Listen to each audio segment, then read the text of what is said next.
Good afternoon, everyone. I would like to start by asking if everyone understands Tamil, if we can have this session exclusively in Tamil. Yeah, is that okay? Yeah? Uh, Maybe I will mention brief things in between because our session is just 45 minutes, so we would like to have an engaging conversation with the writers. எல்லாருக்கும் வணக்கம்.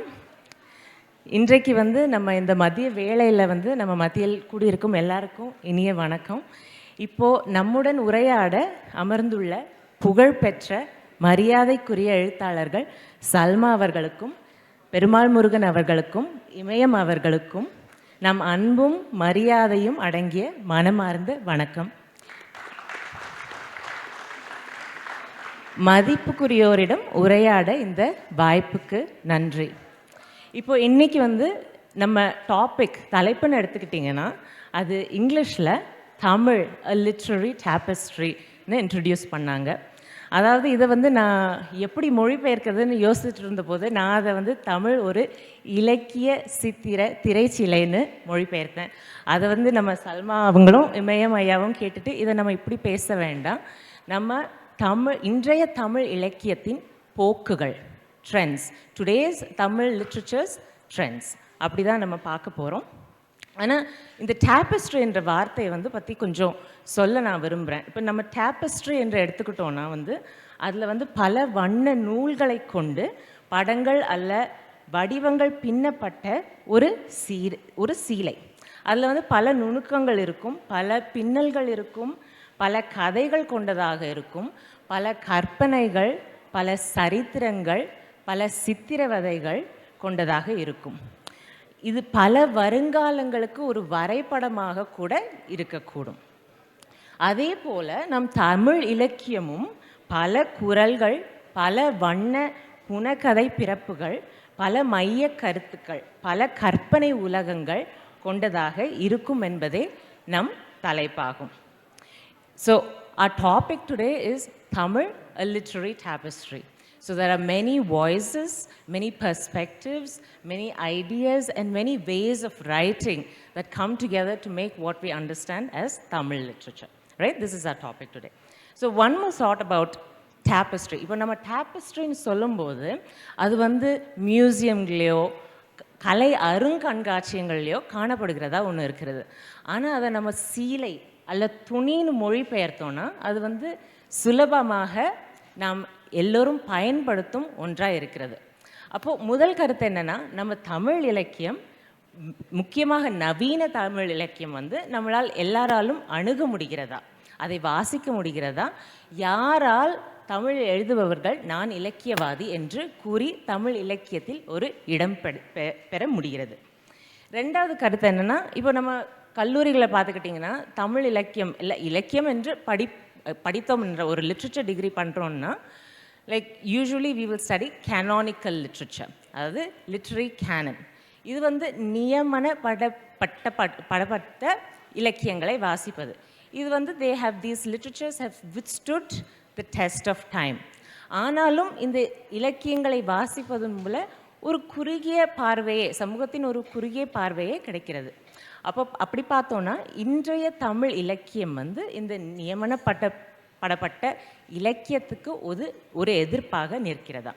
So is the Tamil literary scene today something that goes against the literary canon as such? Who has access to these things? Right? இதை கூறி நான் உரையாடலை ஆரம்பிக்க விரும்புகிறேன். அதாவது முதல் கேள்வி என்னன்னா, இந்த கருத்தை பற்றி நீங்கள் என்ன நினைக்கிறீங்க, இந்த தலைப்பை பற்றி என்ன நினைக்கிறீங்க? அதாவது நான் மொழிபெயர்த்தது தமிழ் ஒரு இலக்கிய திரைச்சிலை, அது ஏன் நம்ம அப்படி கூற வேண்டாம், அதை நம்ம ஏன் இயல்பாக ஒரு தமிழின் போக்குகள், தமிழ் இலக்கிய போக்குகள் என்று கூறுகிறோம். இதை ஒரு ஒன்றுபட்ட பல குரல்களும் சேர்ந்து இயங்கும் ஒரு இலக்கிய சூழலாய் நாம் பார்க்க முடியுமா? இதில் உங்கள் கருத்துக்கள் என்ன, உங்கள் அனுபவங்கள் என்ன? ஐயா, நீங்கள் ஆரம்பிக்கிறீங்களா? ப்ரியாரிட்டி என்ன? மொழிபெயர்ப்பு அப்படிங்கிறது ரொம்ப கஷ்டமானது. தமிழுக்குன்னு ஒரு பண்பு இருக்குது, அந்த மொழிக்குன்னு ஒரு பண்பு இருக்குது. இங்கிலீஷில் ஒரு வார்த்தை இருக்குது, அது அப்படியே தமிழில் மொழிபெயர்க்கிறதுங்கிறது சாத்தியம் இல்லை. ஏன்னா அந்த தமிழோட பண்பை நீங்கள் கெடுக்குறீங்கன்னு அர்த்தம். நான் புரிஞ்சுக்கிட்ட வரைக்கும் இந்த திரைச்சீலை அப்படிங்கிற தமிழை விட இலக்கிய போக்குகள், இன்றைய போக்குகள் எப்படி இருக்குது, தமிழ் இலக்கிய வளர்ச்சி எப்படி இருக்குது, குறிப்பாக 1910 எப்படி இருந்தது, 1910 to 30 வரைக்கும் எப்படி இருந்தது, 30லேருந்து 50 வரைக்கும் எப்படி இருந்தது, 50லேருந்து 70 வரைக்கும் எப்படி இருந்தது, 70லேருந்து 2000 வரைக்கும் எப்படி இருந்தது, 2000க்கு பின்பு இன்று 23 வரைக்கும் எப்படி இருக்குது. அப்போ இந்த 5-6 காலங்களாக நீங்கள் பிரிச்சுக்கிட்டிங்கன்னா ஒவ்வொரு காலத்திலையும் தமிழ் மொழியில் எழுதப்பட்ட படைப்புகளுடைய குணம் என்ன, அந்த எழுத்தாளர்கள் பிரதிபலித்த வாழ்க்கை முறை என்ன, அவர்கள் எந்த விதமான சமூக பின்புலத்தை முன்வைத்தார்கள், அன்றைய கால அரசியல் இலக்கியத்தில் எவ்வாறு பதிவானது என்று சமூக இயங்கியலை புரிந்து கொள்வதற்கு இந்த இலக்கியம் பயன்படும். ஒரு பிரம்மாண்டமான தலைப்பு வைத்து விட்டதாலேயே அந்த தலைப்புக்கு ஏற்ற மாதிரி பேசுவது என்பது எனக்கு சாத்தியமில்லை, என்னால் அது முடியாது. ஆகவே நான் என்னுடைய பகுப்பாய்வாக இந்த 5-6 காலகட்டங்களை பிரித்து கொண்டு பார்க்க வேண்டும். குறிப்பாக 1910-30 காலத்தில் சுதந்திர காலகட்டம், அந்த காலகட்டத்தில் எழுதப்பட்ட இலக்கியங்கள் அந்த எழுச்சி பற்றி, சமூக போராட்டம் பற்றி, சுதந்திரத்துடைய தேவை பற்றி எழுதப்பட்ட இலக்கியங்களாக இருந்தது. இன்னொன்று பார்க்க வேண்டும், 1910 தமிழ் மொழியினுடைய இலக்கிய வடிவம் சில வகுப்பினரால், சில சமூகங்களால் எழுதப்பட்டது. அப்போது தமிழ் மொழியினுடைய அந்த தன்மை உயர் வழக்காக, இலக்கிய வழக்காக, புலவர் வழக்காக இருந்தது. அதன் பிறகு வரும்போது ஆங்கில இலக்கியம் படித்த, குறிப்பாக பிராமண சமூகம் ஆங்கில இலக்கியத்தை படித்த பிறகு ஆங்கில இலக்கியத்தை இங்கே தமிழுக்கு அறிமுகம் செய்யும்போது அவர்கள் ஒரு புதுவகையான இலக்கியத்தை அறிமுகம் செய்தார்கள். அதன் பிறகு மார்க்சிஸ்டுகள் வரார்கள். 60-70களில் மார்க்சிஸ்டுகள் அவர்கள் ஒரு விதமான போக்குகளை உருவாக்குகிறார்கள். மார்க்சிய இலக்கிய போக்கு போகும்போது பெண்ணிய இலக்கியம் என்ற ஒரு போக்கு வருகிறது. பெண்ணிய இலக்கியம் 2090 வரைக்கும் வரும்போது அதன் பிறகு தலித் இலக்கியம் என்ற போக்கு வருகிறது. தலித் இலக்கியம் வரும்போதே விளிம்பு நிலை இலக்கியம் என்ற ஒரு போக்கை வருகிறது. இப்படி ஒவ்வொரு காலமும் ஒரு போக்கு போகுது. இப்போ காஃப்காவை பற்றி பேசப்பட்ட ஒரு காலம் இருந்தது, ஃப்ராய்டை பற்றி பேசப்பட்ட ஒரு காலம் இருந்தது, டீகன்செஷன் பற்றி பேசப்பட்ட ஒரு காலம் இருந்தது. இப்படி ஒரு காலம்தான் இலக்கியத்தை உருவாக்குகிறது, சமூகம்தான் இலக்கியத்தை உருவாக்குகிறது, சமூக வாழ்க்கை முறை தான் இலக்கியத்தை உருவாக்குகிறது. சமூகத்தில் என்ன நடக்கிறதோ அதுதான் அந்த சமூகத்தினுடைய காலத்தினுடைய இலக்கியமாக இருக்கும். ஆகவே சமூகம் என்ன வாழ்கிறதோ அதுதான் இலக்கிய வாழ்க்கையாக இருக்க முடியும். சமூகத்தில் நிகழாத, சமூகத்தில் வாழாத ஒரு வாழ்க்கையை உருவாக்க முடியாது. நீங்கள் வண்ணத்திரை சேலை என்று பெயர் வைத்தாலும் சரி, அது வண்ணத்திரை சமூகம் தமிழ் சமூகமாக இருக்கிறதா, தமிழ் சமூகத்தினுடைய வாழ்க்கையை முழுமையாக பிரதிபலிக்கிறதா, அந்த வாழ்க்கை நீங்கள் சொன்ன அந்த வண்ணத்திரை சேலைக்குள் அடங்குகிறதா என்பதை பார்க்க வேண்டும். So to very mildly translated, what sir is trying to say is that writing depends on the time, on the society and the time that influences the society. So it could be, for example, maybe at some point there was an influence of Marxist literature, Marxist thought, or feminist thought, or Dalit thought, and this immediately translates into the literature. So instead of talking about Tamil literature, using a word that was translated from English, we need to think about how progress and growth have been made within the language itself, right? Perumal ஐயா, நீங்க உங்க கருத்துக்கள் என்ன? அனைவருக்கும் வணக்கம். இந்த தலைப்பு நம்ம எப்படி மொழிபெயர்க்கிறோம்ங்கிறது இல்லை. அவர் சொன்ன மாதிரி ரொம்ப அப்படியே நேரடியாக மொழிபெயர்த்தோம்னா கூட பல வண்ண, சித்திர, திரைச்சீலை இவ்வளோ வார்த்தைகள் வேண்டியதில்லை. தமிழில் நிறைய வார்த்தைகள் இருக்குது. ஓவியத்திரை அப்படின்னு சொல்லலாம், சித்திரத்திரைன்னு சொல்லலாம். அந்த மாதிரி ரொம்ப குறைச்சலான வார்த்தையில் கூட இதை சொல்லலாம். எப்படி இருந்தாலும் பல வண்ணம், தமிழ் இலக்கியத்தினுடைய பல வண்ணம் அப்படிங்கிறத குறிப்பிடுற மாதிரி தான் அந்த தலைப்பு இருக்குது. தமிழை பொறுத்த வரைக்கும் பழந்தமிழ் இலக்கியமாக இருந்தாலும் சரி, நவீன தமிழ் இலக்கியமாக இருந்தாலும் சரி, அது பல வண்ணங்கள் கொண்டது தான். அதில் ஒன்றும் சந்தேகமே கிடையாது. ஏன்னு சொன்னால் தமிழ்நாட்டுடைய நில அமைப்பே கூட அதற்கு ஏற்ற மாதிரியானது. நீங்கள் குறிஞ்சி, முல்லை, மருதம், நெய்தல், பாலைன்னு 5 நிலம்னு சொல்லுவாங்க. அதில் பாலைங்கிறது தனியான ஒரு நிலம் கிடையாது. குறிஞ்சி அல்லது முல்லை இதுதான் ஒரு வறட்சியான காலத்தில் பாலை நிலமாக மாறும். அது டெம்பரவரி. பட் பர்மனண்டான நிலம் அப்படின்னு சொன்னோம்னா குறிஞ்சி, முல்லை, மருதம், நெய்தல், இந்த 4 வகையான நிலம். 4 நில அமைப்பும் தமிழ்நாட்டில் உண்டு. இங்கே மலைப்பகுதியில் உண்டு, மலைப்பகுதியில் வாழக்கூடிய மக்கள் உண்டு. நெய்தல் நிலம் தமிழ்நாட்டினுடைய 2 பகுதியில் கடல் இருக்குது, கடல் நெய்தல் நிலம். அதே போல் காடு முல்லை நில மக்கள் இருக்கிறார்கள். தஞ்சை போன்ற மாவட்டங்கள், தஞ்சை, நாகப்பட்டினம், இந்த மாவட்டங்கள்லாம் மருத நிலம். ஆக எல்லா விதமான தன்மையும் இருக்கிறத தமிழ்நாட்டுடைய நில அமைப்பிலேயே பார்க்கலாம். அதே போல் தமிழ்நாட்டினுடைய பருவங்கள், காலம் அதை எடுத்துக்கிட்டாலும் அதில் 6 வகையான காலமாக தமிழர்கள் பிரித்து வச்சுருக்கிறாங்க. இங்கே எல்லா காலத்துக்கும் இடம் உண்டு. வெயில் காலமாக அதை இளவேநீர் காலம், முதுவேநீர் காலம்னு பிரிப்பாங்க. அதே போல் கார்காலம், குளிர்காலம், மழைக்காலம், அதிக மழை அடைமழை இருக்கக்கூடிய காலத்தை குளிர்காலம்னு பிரிப்பாங்க. முன்பனிக்காலம், பின்பனிக்காலம்னு பிரிப்பாங்க. இப்படி நீங்கள் பார்த்தீங்கன்னா காலமும், எல்லா வகையான காலமும் தமிழ்நாட்டுக்கு உகந்ததாக இருக்கும். அதனால் நில அமைப்பு, காலம், இதெல்லாம் வச்சு பார்க்கும்போது எல்லா வகையான வாழ்க்கை முறையும் இங்கே தமிழ்நாட்டில் உண்டு. அதை பிரதிபலிக்கக்கூடிய ஒரு மொழி தான் தமிழ். சங்க இலக்கியத்திலிருந்து பழந்தமிழ் இலக்கியத்தை எடுத்துக்கிட்டாலும் விதவிதமான இலக்கியங்கள், இப்படி ஒரு வகைப்பட்ட இலக்கியம் தான் இருக்குது என்று சொல்ல முடியாது. இயற்கையோடு இயைந்த வாழ்வை பேசக்கூடிய சங்க இலக்கியம் இருக்குது, புராணங்களை பேசக்கூடிய காப்பியங்கள் இருக்குது, சிற்றிலக்கியங்கள் இருக்குது, பக்தி இலக்கியங்கள் இருக்குது, பலவிதமான இலக்கியங்கள் இருக்கிறத பார்க்கலாம். அதே போல தான் நவீன இலக்கியமும். நவீன இலக்கியம் தோன்றி ஒரு 150 ஆண்டுகள் தான் ஆகுது. 1879 தமிழினுடைய முதல் நாவல்னு சொல்லக்கூடிய பிரதாப முதலியார் சரித்திரம் வருது. அதை கணக்கெடுத்து பார்த்தோம்னா இன்னும் 150 ஆண்டுகளுக்கு இன்னும் சில ஆண்டுகள் இருக்குது.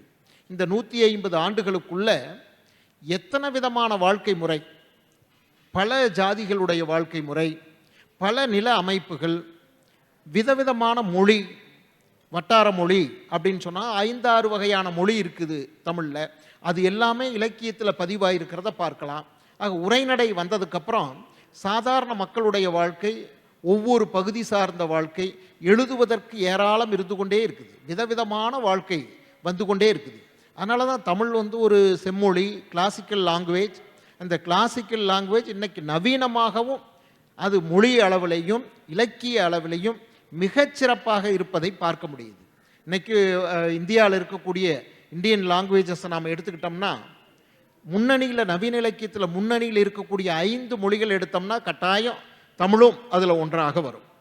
இன்னொன்று, என்னுடைய குறையெல்லாம் என்ன அப்படின்னு சொன்னால், தமிழில் இருக்கக்கூடிய நவீன இலக்கியம், அது கவிதையாகட்டும், சிறுகதையாகட்டும், நாவலாகட்டும், போதுமான அளவுக்கு இன்னும் ஆங்கிலத்தில எல்லாம் மொழிபெயர்க்கப்படலை. பட்டுதுன்னா தமிழினுடைய இந்த பல வண்ணம் அப்படிங்கிறது நவீன இலக்கியம் சார்ந்தும் ரொம்ப அற்புதமாக வெளி உலகுக்கு தெரிய வரும் என்று நான் நினைக்கிறேன். Thank you. So what sir is saying is that, for example, even if you take Sangam literature, you could see many different aspects that came together. The early Tamils, they perceived the landscape in different ways, and this landscape was divided with different themes, etc., which reflected in the writing itself. And in the same way, there were 6 seasons. These seasons also reflected in the literature. So you can see that from the very beginning itself, there were many, many different aspects to Tamil literature. And this has, of course, been translated, or this has been progressively carried on to contemporary literature as well. If you take Tamil as a language, it is a classical language, but it has withstood the test of time, and it has been translated into contemporary ways of speaking and being and lives and livelihoods. So the language itself reflects the very many lives that people live. And in this way, we can, of course, see it as a literature, as a literary tradition that encompasses many different voices. நீங்க சொல்றீங்களா ma'am? அனைவருக்கும் வணக்கம். தமிழ் மொழியினுடைய தொன்மை தான் மிக முக்கியமான ஒரு விஷயமா பார்க்குறேன். இப்போது அந்த மொழியினுடைய தன்மையை இலக்கியங்கள் எப்படி பிரதிபலிச்சுக்கிட்டு இருக்குங்கிறத, நம்ம எவ்வளவு இலக்கியங்கள் படைக்கப்பட்டிருக்கு அந்த காலத்திலேருந்து அப்படிங்கிறத நம்ம தொடர்ச்சியாக பேசிகிட்டு இருக்கோம். குறிப்பாக இந்த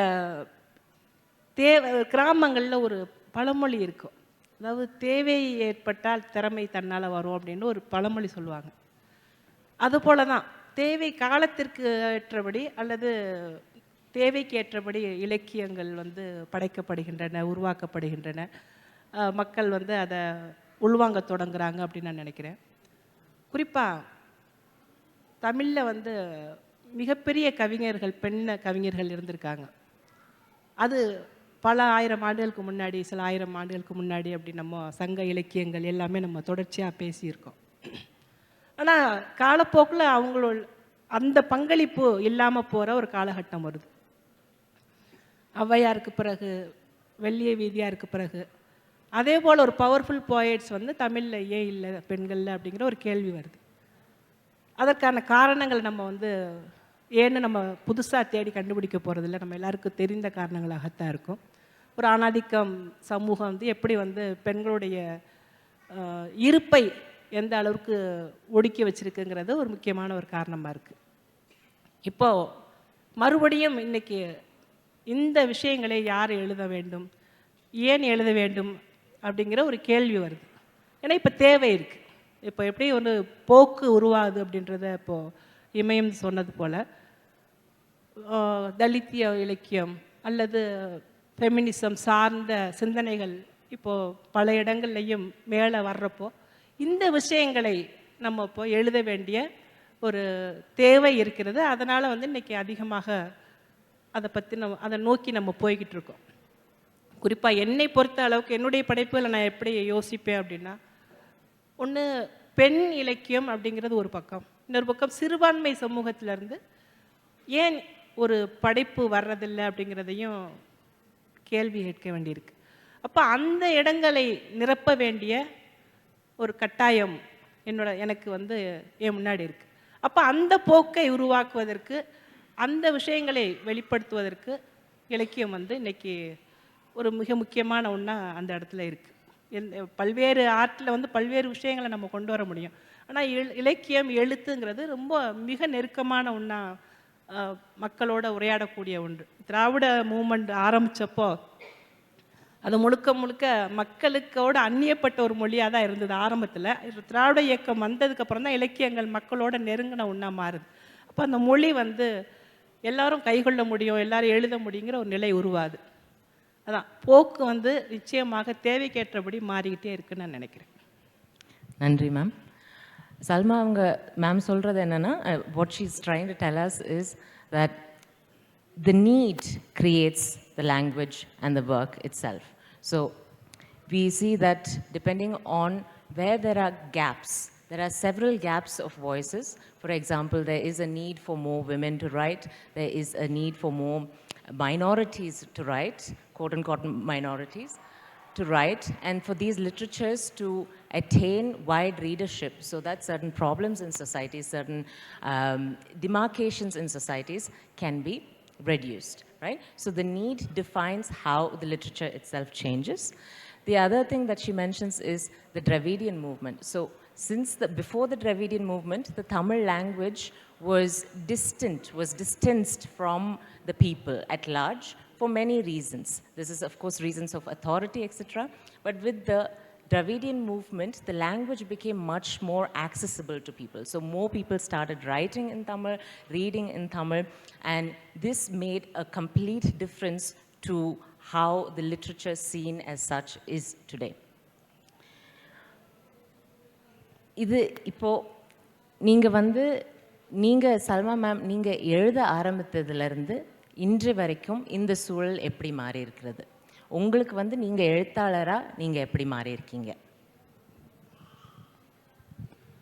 நான் எழுத வந்த பீரியட் ரொம்ப சிக்கலான ஒரு காலகட்டம் நான் நினைக்கிறேன். ஏன்னா 25 வருஷத்துக்கு முன்னாடி மைனாரிட்டி சமூகத்திலேருந்து, அதாவது பெண்கள் எழுத வர்றது ரொம்ப ரேர்னா யாரும் இல்லை. அதாவது சீரியஸ் லிட்ரேச்சரில் யாரும் எழுதுறதுக்கு இல்லை. காரணம் நம்ம எல்லாருக்குமே தெரியும். அங்கே இருக்கக்கூடிய அந்த இறுக்கமான ஒரு கட்டமைப்பு, பேட்ரியாக்கி சொசைட்டி, அவங்களுக்குள்ள இப்போ எனக்கு ஒரு கல்வி கொடுக்கக்கூடாது அப்படிங்கிறதுல ரொம்ப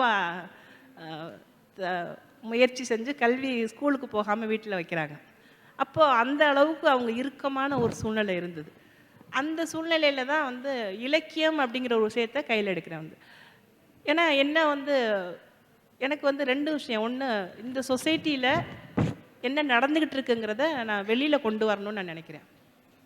ஏன்னா யாருமே பேசாத ஒரு விஷயம் நிச்சயமாக நம்ம பேசி தான் ஆகணும் அப்படிங்கிற ஒரு கட்டாயம் இருக்கு. இந்த சமூகத்தை பத்தி யாருக்கும், இந்த பெண்களை பத்தி யாருக்குமே எதுவும் தெரியாம இருக்கிறது சரியான ஒண்ணா எனக்கு தெரியல. அப்போ நான் எழுதணும் அப்படின்னு நினைக்கிறப்ப தான், அதுக்கு முன்னாடி எனக்கு முன்னோடியா யாரும் தமிழ்ல எழுதல. இப்போ நான் என்னுடைய சிந்தனைகளையோ அல்லது என்னுடைய விமர்சனங்களையோ நான் எழுத வேண்டிய ஒரு அவசியம் வருது.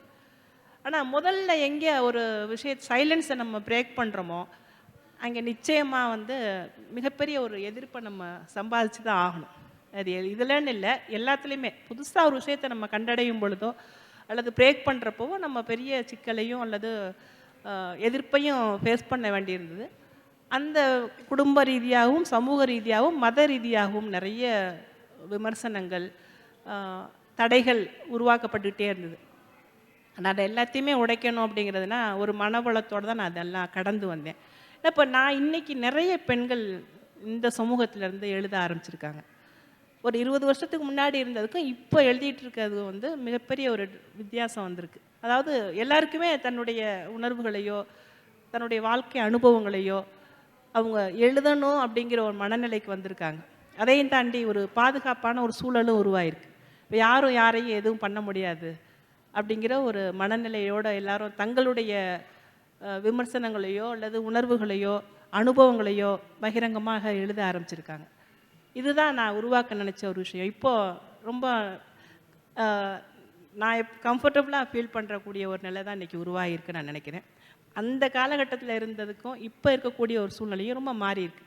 இதை தான் நம்ம இலக்கியத்தில் அந்த போக்குகளுக்குள்ளே நம்ம உருவாக்க வேண்டிய ஒரு மாற்றமாக நான் நினைக்கிறேன். இந்த கொஞ்சம் கொஞ்சமாக சில விஷயங்களை மாற்றணும் அப்படின்னு நினச்சோம்னா இப்படி தான் ஒரு விஷயம் மாறி வரணும்னு நான் நினைக்கிறேன். இது ரொம்ப பெரிய ஒரு ப்ரோக்ரெசிவான விஷயமாக நான் நினைக்கிறேன். நன்றி மேம்.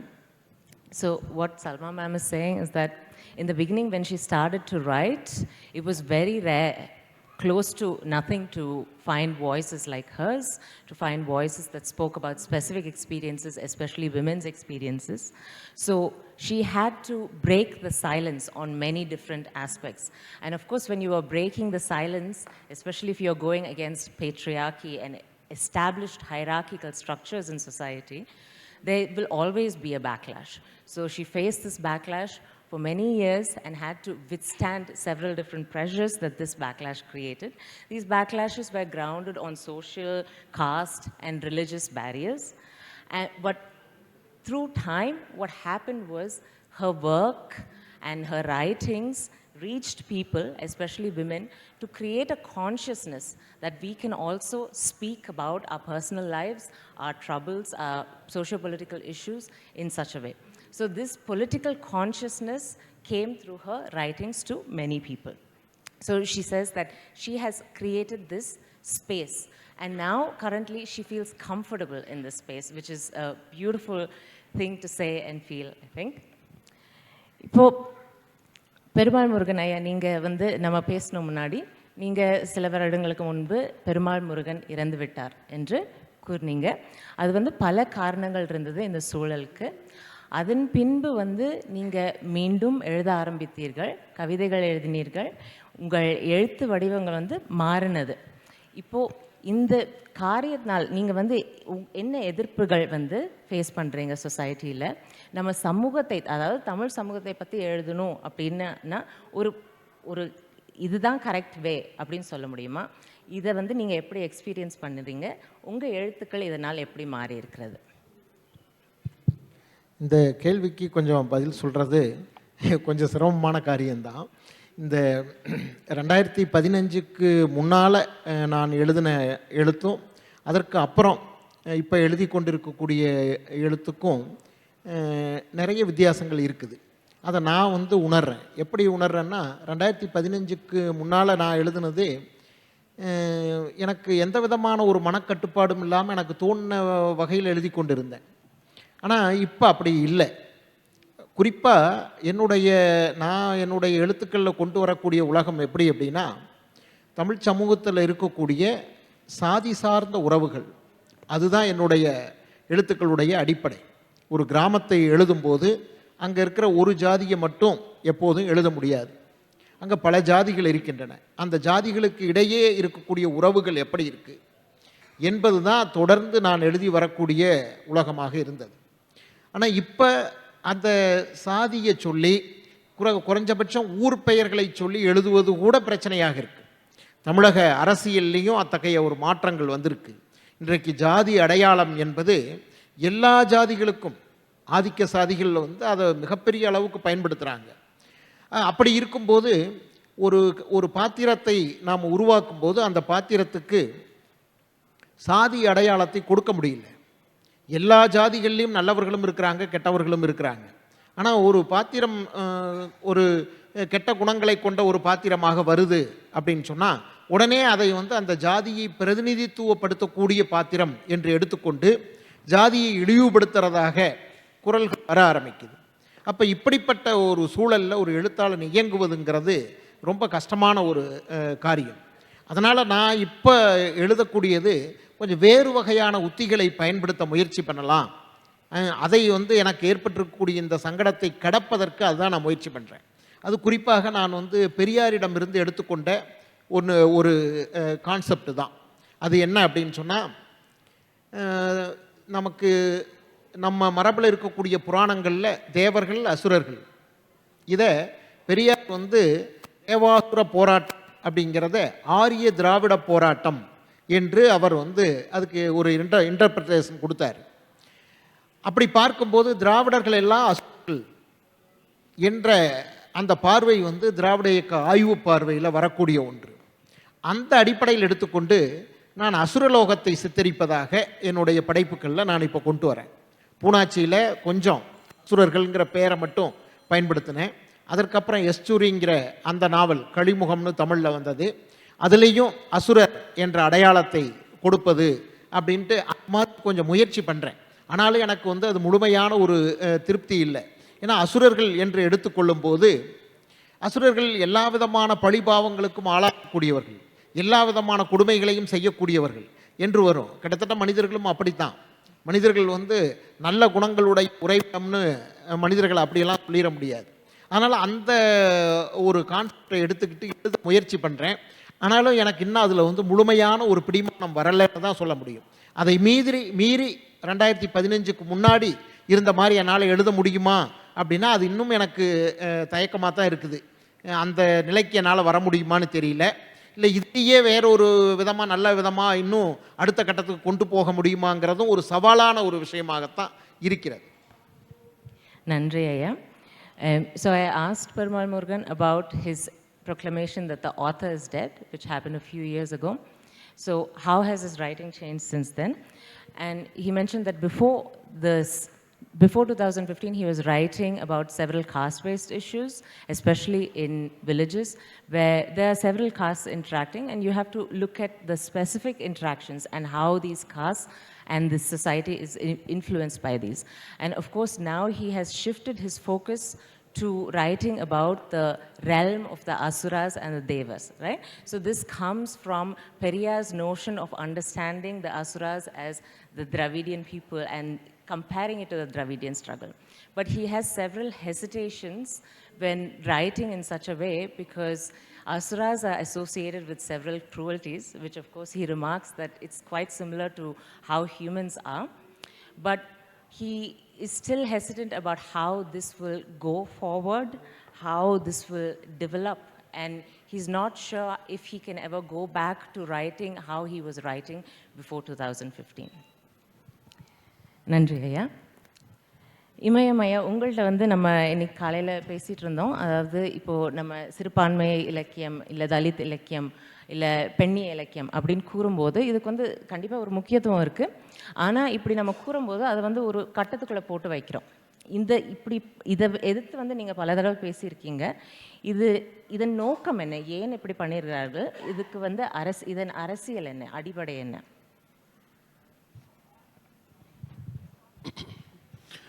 இப்போ என்னை பார்த்த உடனே உங்களுக்கு என்ன தோணுதுன்னா, தலித் இலக்கியத்தை பற்றி நீங்கள் என்ன நினைக்கிறீங்க அப்படின்னு கேட்குறீங்க. சல்மாவை பார்த்த உடனே நீங்கள் பெண்ணி இலக்கியம் பற்றி என்ன நினைக்கிறீங்க அப்படின்னு கேட்குறீங்க. என்னை பார்த்தா தலித் இலக்கியம்னு கேட்கணும் உன் மைண்டுக்குள்ளே வருது. அவங்கள பார்த்தா பெண் இலக்கியம் பற்றி கேட்கணும்னு தோணலை. இது இருக்கு இல்லையா, இதுதான் பெரும் மனநோய். நான் ரைட்டர். நான் தமிழ் சமூக வாழ்வின் பல்வேறு முகங்களை எழுதக்கூடிய ஒரு ரைட்டர். நான் தலித் சமூக வாழ்க்கையை மட்டும் எழுதுவேன், இல்லை சல்மா பெண் வாழ்க்கையை மட்டும் எழுதும், அப்படி எழுத முடியுமா? அந்த அம்மாவுக்கு ஒரு புருஷன் இருக்கான், நாத்தனார் இருக்குது, தம்பின்னு ஒருத்தர், ஒரு குடும்பம்னு இருக்குது, ஒரு ஊருன்னு இருக்குது, தெருவுன்னு இருக்குது, எல்லாத்தையும் சேர்த்தாலும் நம்ம கதை எழுத முடியும்? சரியா? நான் கதை எதுனா நான் வாழக்கூடிய காலத்தை எதுறான்னு அர்த்தம், நான் வாழக்கூடிய இடத்தை எதுறான்னு அர்த்தம், நான் வாழக்கூடிய என்னோடு வாழக்கூடிய மனிதர்கள் எதுறான்னு அர்த்தம். எல்லாவற்றுக்கும் மேலாக நான் மொழியை புதுப்பிக்கிறேன்னு அர்த்தம், மொழியை உருவாக்குகிறேன்னு அர்த்தம். கதை எழுதுறதுங்கிறது கதை எழுது இல்லை. இந்த காலத்தில் இந்த இடத்துல இந்த சமூகம் வாழ்ந்த வாழ்க்கையை சொற்களின் வழியாக சேமித்து வைப்பது இலக்கியம். இதில் ஜாதி இல்லை, ஆண் பெண் இல்லை. அழும்போது இது ஆம்பளை கண்ணீர் பொம்பளை கண்ணீர்னு இருக்கா? சொல்லு. ஆம்பளை கண்ணீர் பெண்கள் கண்ணீர் என்றால் கண்ணீர் தான். அதில் தலித் அழுதா அது தனி கண்ணீர், கொங்கு கவுண்டர் அழுதா அது தனி கண்ணீர், முஸ்லீம் அழுதா அது தனி கண்ணீர். இது எல்லாமே உங்களுடைய மனநோய். குறிப்பாக ஜேர்னலிஸ்ட், பத்திரிக்காரன், டிவிக்காரன் இவன் பண்ணுற சமூக வன்முறை. என்னது சமூக வன்முறை? என்ன காரணம்? ஒரு ஐயர் இருக்கார். இந்த ஐயரை பார்த்து நீங்கள் ஏன் பிராமண இலக்கியம் எழுதுறீங்கன்னு யாராவது கேட்டிருக்கீங்களா? யாரா கேட்டிருக்கியா? பெருமாள் முருகன் இருக்காரு. யாராவது நீங்கள் கவுண்டர் இலக்கியம் எழுதிருக்கீங்களா அப்படின்னு கேட்குறீங்களா? நாடாரை பார்த்து நீங்கள் நாடார் இலக்கியம் எழுதுறீங்களா அப்படின்னு கேட்குறதில்ல. முஸ்லீமை பார்த்து முஸ்லீம் இலக்கியம் எழுதிருக்கீங்களான்னு கேட்குறதில்ல. இன்னொன்று, நம்ம ஜெர்மன் இலக்கியம் படிக்கிறோம், ஃப்ரெஞ்சு இலக்கியம் படிக்கிறோம், கன்னட இலக்கியம் படிக்கிறோம், பிளாக் லிட்ரேச்சர் படிக்கிறோம். அங்கெல்லாம் என்ன ஜாதிக்காரன் எதிர்க்கான படிக்கிறோம், என்ன மொழியில் எதிர்க்கான படிக்கிறோம்? மனித துயரம் எழுதப்பட்டிருக்கு. அந்த துயரத்திற்கு எனக்கும் ஒரு தொடர்பு இருக்குது, அதனால் நான் படிக்கிறேன். ஒரு இலக்கியம்ங்கிறது முதல்ல மொழியை கடந்தது, எல்லையை கடந்தது. அப்படிங்கிற இடத்துக்கு வாங்க. நீங்கள் இனிமேல் கேள்வி கேட்குறவங்க அல்லது இது மாதிரி ஃபெஸ்டிவல் நடத்துகிறவங்க இந்த மாதிரி கேள்விகளை கேட்கக்கூடாதுன்னு ஒரு ரூல் போடுங்க. இது மிக முக்கியமானது. To quickly translate, so Sir asked, are tears gendered, right? We do not say that tears are feminine or masculine, nor do we ask a Brahmin or a Gounder if they are writing Brahminical literature, right? So these are things that are assigned to specific groups of people. But what he's saying is literature, his stories are made up of words and made up of experiences. It's as simple as that. And according to him, questions like these should not be asked at literature festivals, right? ஒரே வார்த்தை. இப்போ நான் கதை எழுதுகிறேன், தலித் வாழ்க்கை எழுதுறேன்னு கூட வச்சுக்கலாம். எனக்கு என்ன தெரியுமோ அதுதானே எழுத முடியும், அதான் இலக்கியம். நான் வாழ்கிற தெருவில், என் வீட்டில், நான் வாழக்கூடிய தெருவில், என்னுடைய வில்லேஜில் நடந்தது என்னவோ அதுதான் நான் கதை எழுதுகிறேன். இப்போ இது தலித் இலக்கியம்னு வச்சுக்கங்க. இதை பத்திரிக்கையில் போடுற ஒரு தலித்தா, இங்கிலீஷில் மொழிபெயர்க்கிறது தலித்தா, இங்கிலீஷ் பப்ளிஷர் தலித்தா? என்னுடைய டிரான்ஸ்லேட்டர் யாருமே தலித்து கிடையாது, என்னுடைய இங்கிலீஷ் பப்ளிஷர்ஸ் யாருமே தலித்து கிடையாது, அது முஸ்லீம் கிடையாது, அது கொங்கு கவுண்டர் கிடையாது, நாடார் கிடையாது. இப்படி பார்த்தா எழுத முடியுமா, படிக்க முடியுமா, பிரிண்ட் பண்ண? ஸோ ரொம்ப அறிவாளிகள்ங்கிறவன் என்ன பண்ணுறான்னா ரொம்ப குறுகிய மனமாலுமே உள்ளலாம் இருக்கான். நம்ம இலக்கியம் படிக்க வரும்போது எல்லை கடந்த அன்புக்காக, எல்லை கடந்த மனித நேயத்திற்காக, இன்னொரு மனுஷன் அழுகுறாங்க அவனுக்கு இறக்கப்படுறதா நம்ம படிக்க வரோம். இப்போ யாராவது இப்போ முதல்ல நான் பெருமாள் முருகனை படிக்கும்போது அவர் கொங்கு கவுண்டரா அப்படின்னு நான் நினச்சி படித்ததில்லை. சல்மா எழுத வரும்போது அது பெண் அப்படின்னு நான் படிக்கவில்லை. நான் என்னுடைய முதல் நாவல் கோவர்கள் எழுதும்போது ஒரு புது பையன் ஒரு நாவல் எழுதுனா நல்லா இருக்குன்னு தான் எல்லாரும் சொன்னாங்க. அப்புறமா நம்ம இந்த அரசியல் வருது இல்லையா, தலித் அரசியல், பெண் அரசியல், விளிம்புநிலை அரசியல், திராவிடன் அரசியல், உள் அரசியல், வெளி அரசியல், பத்திரிகை அரசியல், பிரிண்ட் அரசியல், மீடியா அரசியல், இதெல்லாம் தான் இதெல்லாம் தான் குழப்பது. இங்கே அன்பு தான் சார் முக்கியம். அன்பை நோக்கி மட்டும்தான் எழுதுகிறோம். நீங்கள் அன்பாக இருக்கிறீங்களா இல்லையாங்கிறத பற்றி எனக்கு கவலை கிடையாது. நான் அன்பை பற்றி எப்போவுமே சொல்லிகிட்டு இருப்பேன். நன்றி. Imayam sir saying that he writes because of love and for love, that literature should go beyond these social demarcations and approach humanity. Humanity and love should be at the center of it. And that these are categories that are made by media politics, literary politics, etc. Right? நமக்கு இப்போது 10 நிமிடம் தான் இருக்கிறது. Salma ma'am, நீங்கள் வந்து உங்கள் கவிதைகளை அது வந்து உங்களுக்கு ஒரு ஆயுதம் போலவும் ஒரு ஆறுதல் போலவும் இருக்கிறதுன்னு கூறியிருக்கீங்க. இந்த கவிதையில் ஒரு கவிதை எங்களுக்கு வாசிக்க முடியுமா?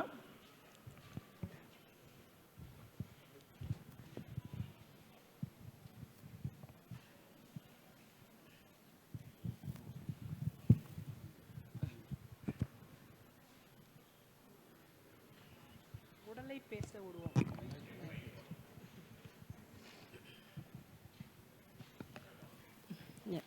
உடலை பேச விடுவோம். என்னை உடலாக நம்புகிற உங்களிடம் எனது உடல் சற்று பேசட்டும். என் மனதின் நுட்பங்களை கேட்க விருப்பமில்லாத உங்களது செவிகளிடத்தில் அது உரக்க பேசட்டும். தன்னை பிரகடனப்படுத்துவதற்கான வழியோடு அது பேசட்டும். வளர்ந்த பருவத்தில் வீடுகளில் தன்னை பதுக்கிய ஒரு காலத்தின் போராட்டத்தை அது பேசட்டும். தன் வெளிர் நிறம் மங்கிய கழிப்பறை பீங்கானில் சிவந்த ஒரு பட்டு துணியென சிந்திய முதல் தீட்டினை முடமுடத்த பழந்துணியில் ஒற்றி எடுத்த துன்பத்தை அது பேசட்டும். நளினங்களையும் அலங்காரங்களையும் யுகங்களாக பேண நேர்ந்த அவலத்தை அது பேசட்டும். ஊறத் துவங்கிய உடலின் காமத்தையும் காதலையும் தனக்குள்ளேயே ஒளித்து வைத்த உறுதியை அது பேசட்டும். யார் என்று அறியாத யாரோ ஒருவனின் காமத்திற்கு படுக்கையில் தங்கிய கொடும் துயரை அது பேசட்டும். சிசுக்களை பெற்றும் கருக்களை அழித்தும் புறையேறிய கருப்பையில் கசியும் வெட்டையின் தூர்வாடையை முட்டியில் தேங்கிய மாதவிடாய் வழியை அது பேசட்டும். மூடர்கள் வன்புணர்வது உடலை மட்டுமல்ல, ஓயாத இயற்கையை, அதன் சீற்றத்தை சுமந்து கொண்டிருக்கும் ஓர் ஆயுதத்தை. நன்றி. Thank you ma'am. So, I will not even attempt to translate the poem, but what touches me a lot about this poem over and over again is the conversation with one's own self, with one's own body, and I am going to let my body speak. My body has been through so many things, and I will let it speak now. நம் Salma ma'am அவங்கள கவிதைகளை எடுத்துக்கிட்டிங்கன்னா பல பெண்களுக்கு வந்து தன்னுடைய உடல், தன்னுடைய வாழ்வு, தன்னுடைய கருத்துக்கள், தன்னுடைய உணர்வுகள் மிகவும் முக்கியம், இதற்கு நான் இடம் கொடுப்பேன் என்ற ஒரு புரட்சிகரமான ஒரு கவிதைகளாக இருக்கிறது. அதற்கு நன்றி மேம். இப்போது பெருமாள் முருகன் ஐயா எடுத்துக்கிட்டிங்கன்னா பலரும் நீங்கள் வந்து நாவல்ஸ் நினச்சிருப்பீங்க. ஆனால் எனக்கு வந்து அடிக்கடி என்னை கவர்ந்தது அவர்களுடைய கவிதைகள் தான். அவர் வந்து எதிலிருந்தும் மீள்வதற்கு கவிதை என் வாகனம் என்று சொன்னார். நீங்கள் ஐயா இப்போது எங்களுக்கு கொஞ்சம் வாசிப்பீங்களா?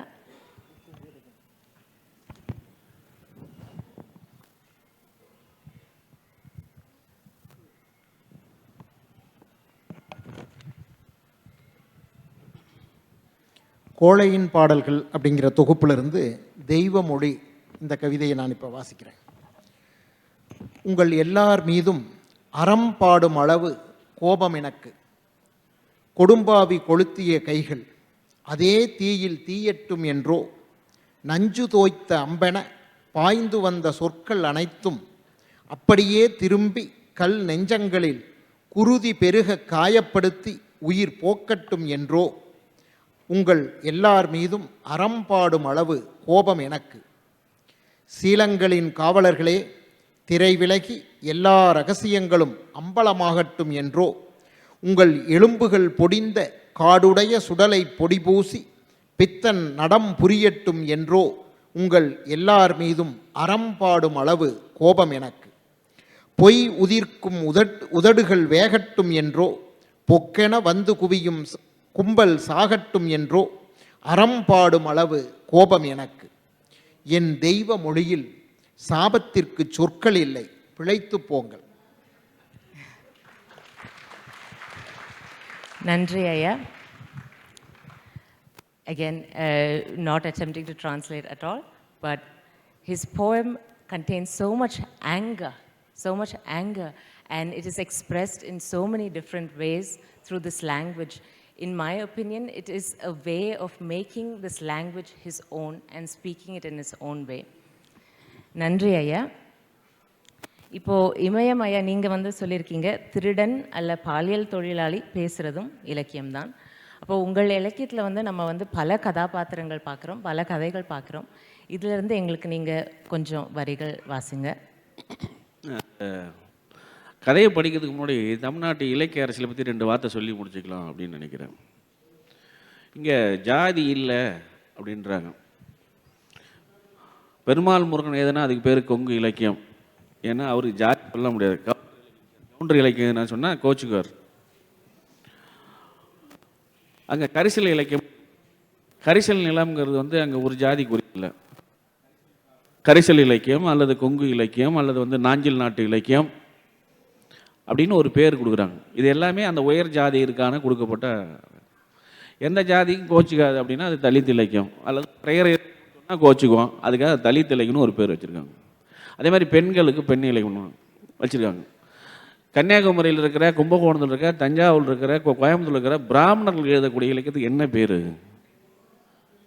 அது தமிழ் இலக்கியமாக இருக்குது. மற்றவங்க எழுதுறதெல்லாம் ஜாதி இலக்கியம். ஜாதின்னு சொன்னால் இவர் கோச்சுக்குவார், நான் கோச்சுக்குவேன், அவர் சண்டைக்கு வருவார். அப்போ யாருடைய இலக்கியம்னா தமிழ் இலக்கியங்கிற ஒரு கேள்வி மிக முக்கியமானது. நீங்கள் அதுக்கு அடுத்த பெங்களூர் புக் ஃபெஸ்டிவலில் பதில் சொல்லலாம் அப்படின்னு நினைக்கிறேன்.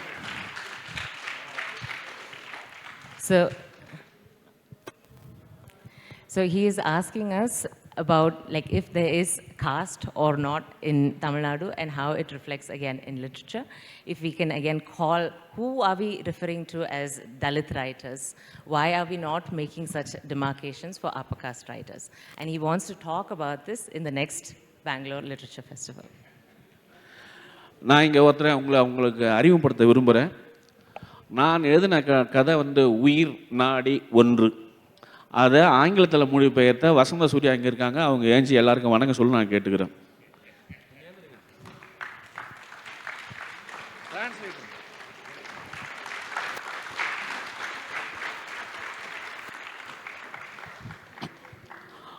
On order from the sky அப்படிங்கிற என்னுடைய 10 சிறுகதைகளை மொழிபெயர்த்தவங்க வசந்த சூர்யா. அதில் ஒரு கதை இது. அந்த கதை என்னன்னா, ஒரு கம்பெனிக்காரங்க வந்து ஒரு நிலத்தை வாங்குறாங்க. அப்பா கொடுக்க மாட்டேறாரு, பையன் கொடுக்கணுன்றான். இந்த கான்வர்சேஷன் தான் அந்த கதை. 2 நிமிஷத்தில் முடிஞ்சிடும். நிலத்தை மட்டுமா போவோம், ஆடு மாடு போவோம், கோழி போவோம், வண்டி போவோம், மாடு தண்ணி குடிக்கிற தண்ணி தொட்டி போவோம், விதை தானியம், விதை புட்டி, எரு, கலப்பை, பூட்டாங்கோரு, நெல்லு குத்துற உரல், உலக்கண்ணு பலதும் போகும். படி, வல்லம், மரக்கா இருக்காது, குதிர் இருக்காது, மம்பட்டி, களைக்கட்டு, அருவான்னு ஒன்றும் இருக்காது. இந்த வீட்டில் இருக்கிற எல்லா பொருளும் போயிட்டா நீ நானும் தான் இருப்போம். நீ நானும் இருக்கிறதுக்கு பேர் தான் ஊடா. எல்லாம் போன பின்னால் நீ நானும் எதுக்கு இருக்கணும்? எப்போவும் மூட்டை மூட்டையாக அடிக்கிற வீட்டில் படுத்திருந்தவன் வெறும் வீட்டில் படுத்திருக்க முடியுமா? அதுக்கு செத்து போகலாண்டா. மூலியாக இருக்கிற வீட்டை எவன் மதிப்பான்? வீட்டில் இருக்கிற பொருளெல்லாம் போனால் மானம் போயிடும். உசுறு போனால் கூட பரவாயில்ல, மானம் போகக்கூடாது. அரை காசுக்கு போன மானம் 1000 காசு கொடுத்தாலும் திருப்பி வராதுடா. இந்த ஊரில் ஒன்றை ஒருத்தன் மதிக்கிறான்னா அதை நீ போட்டிருக்க வெள்ளை வேட்டி வெள்ளை சட்டைக்காகவா? கம்பெனிக்காரன் ஒன்றை எதனால் தேடிக்கிட்டு வர்றான்? ஒரு ஆள் வாட்ட சட்டமாக இருக்கே அதுக்காகவா? எல்லாம் அந்த காட்டால தான். அந்த காடு போயிட்டா நீ என்ன பண்ணுவ? பணத்தோட வேலையும் தரோம். என்ன வேலை? வாட்ச்மேன் வேலை. நன்றி, வணக்கம். நன்றி ஐயா. So he read an excerpt from a story where it's a conversation between a father and son where their land is being wanted or being bought by a company. So it's a conversation between them if they should agree to this or not. And it's very beautiful because like if you give away everything, then what is left for you in life, right? And the importance of land as such. நன்றி எல்லாருக்கும், சல்மா அவங்களுக்கும் பெருமாள் முருகன் அவர்களுக்கும் இமயம் அவர்களுக்கும் மிக்க நன்றி இந்த உரையாடலுக்கு. நாம் மீண்டும் சந்திப்போம்.